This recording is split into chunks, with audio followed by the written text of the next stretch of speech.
The DNA double helix changed the future in 1953. Francis Crick and James Watson built this chemical model revealing the structure and beauty of DNA to the world. In doing so, they established DNA as the code for life.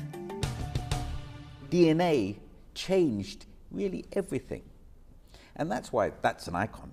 I mean, for me, as an icon, it's because of its legacy. It established a whole field of molecular biology and then molecular genetics, and along the way gathered several Nobel Prizes. Unlike any other chemical model I think that's ever been created, that model is personal to you and it's personal to me, and the implications for our health and the implications of the health of our relatives and our children, it's a very personal reach through. And now it's become a media symbol, an art symbol. It's iconic in its structure. Yes, the making of that model is in itself a wonderful demonstration of success in terms of taking a bit of scientific work done by two very young men, one of them a postdoc, the other hadn't even finished his PhD, and turning their work into something which ultimately the entire scientific world, and indeed many people beyond it, were talking about. So as a scientist, what do you find most interesting about the actual work that Crick and Watson did to make that model happen? Well, there are two things. First of all, the actual paper that was published that everyone remembers as having the structure of DNA in it actually contained none of their own data.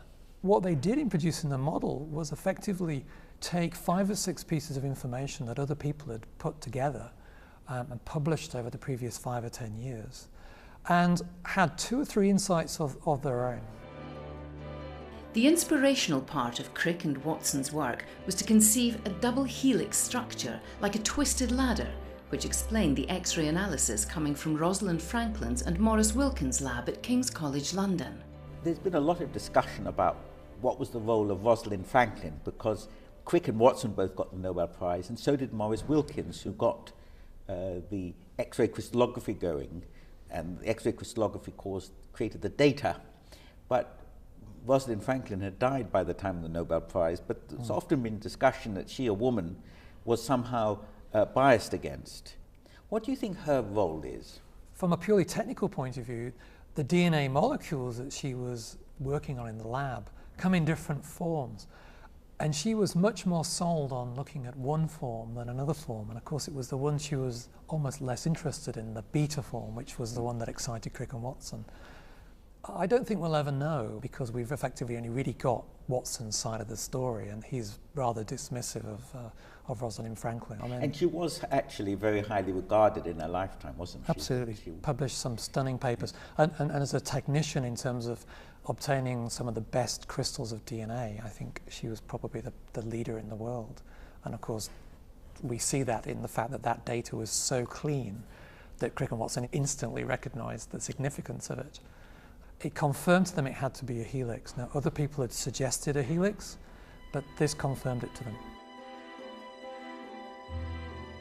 This structure showed how the molecule could divide at cell division and ensure the production of 2 identical copies.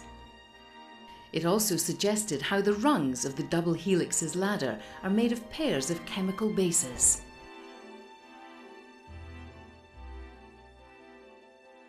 So with that geometry, you have to say, how can you put together the A's, the T's, the C's and the G's in a way that fits together?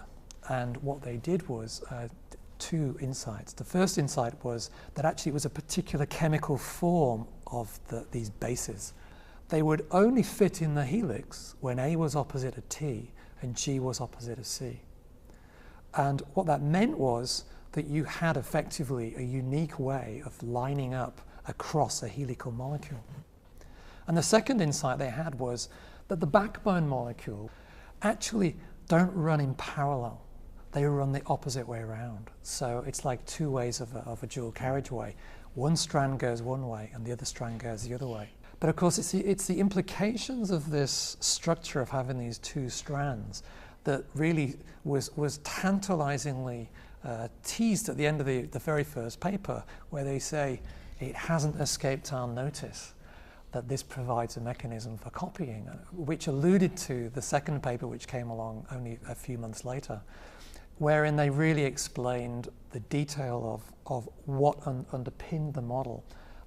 And that is the beautiful simplicity of DNA, is the fact that you can go from one molecule to two identical molecules that are copies, which of course we know in all of biology, one cell divides into two, so 1 to 2 is the perfect, it's the explanation behind. So in the structure of it, you have the whole process of reproduction. Absolutely. The whole simplicity of life itself is in that chemical structure.